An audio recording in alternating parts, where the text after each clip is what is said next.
Black holes. One of the most mysterious phenomena in the known universe has boggled scientists' heads for centuries by this point.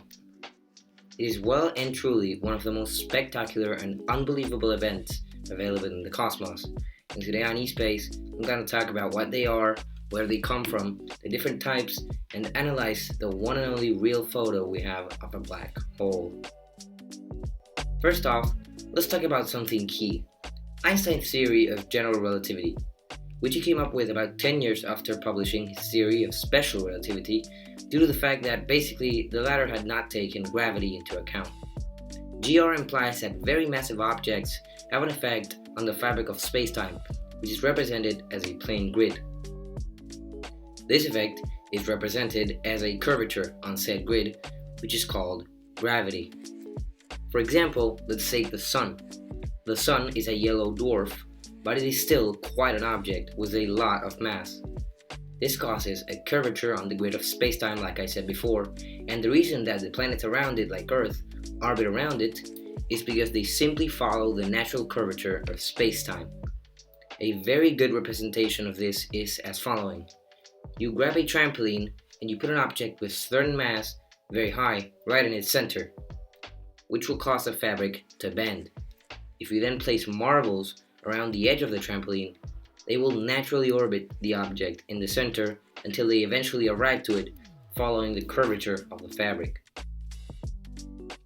To understand how this relates to black holes, we need to know how we generally think black holes form.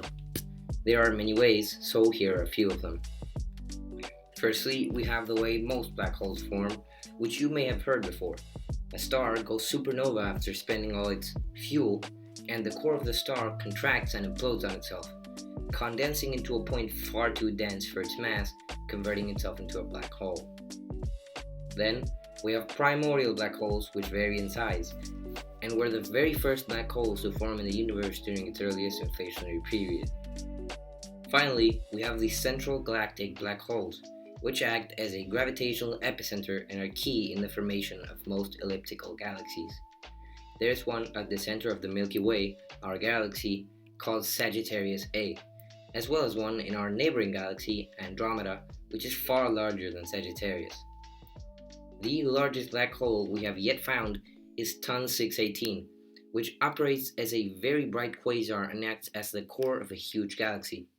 It would take you at the fastest allowed speed possible in the universe, the speed of light at 300,000 kilometers per second, approximately 2 whole weeks to go across the entire event horizon, and it is capable of engulfing the solar system many times over. Speaking of the event horizon, it is the most complex and important part of a black hole. It is the point of no return. The gravity in there is so powerful that not even light can get away, giving it its black or, in reality, completely colorless look.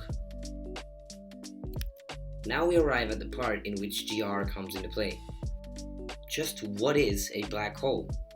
As I mentioned before, GR states that any massive object causes a curvature on space-time.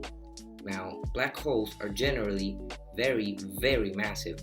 However, for their mass, they are not nearly as big as they should be, which makes them incredibly dense. They're generally measured in solar masses. For example, a black hole with the mass of a single sun measures about 6 kilometers. Compared to the sun, this is an incredibly small dot. This takes me to the traditional definition of a black hole and its main properties.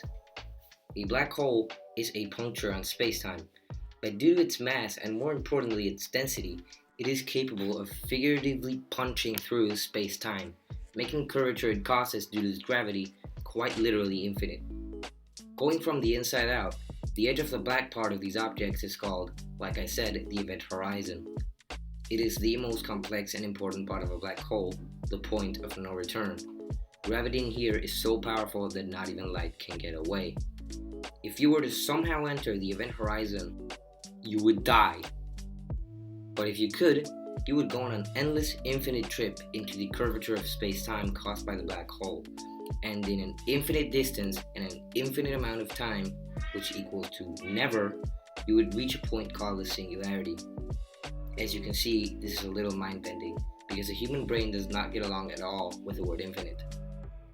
Moving on, after the event horizon, there is something called an accretion disk, which orbits the black hole and is composed of photons and very, very hot gas. And as for the external structure, that's pretty much it. And finally, the Holy Grail of advancements and discoveries related to everything space. The very first real photo of a black hole, the M87 supermassive black hole at the center of the M87 galaxy, shocked the world in 2019, captured by the Event Horizon Space Telescope. After years and years of theories and mystery, terabytes and terabytes of data conjuncted into a single photo, thousands of scientists working on it, we finally got to see a real photo of the unphotographable, a black hole. Just so you realize how much this image means to me and how absolutely amazed I was, am, and will be about it, I have a poster of it in my house, and it is my phone's lock screen and home wallpaper.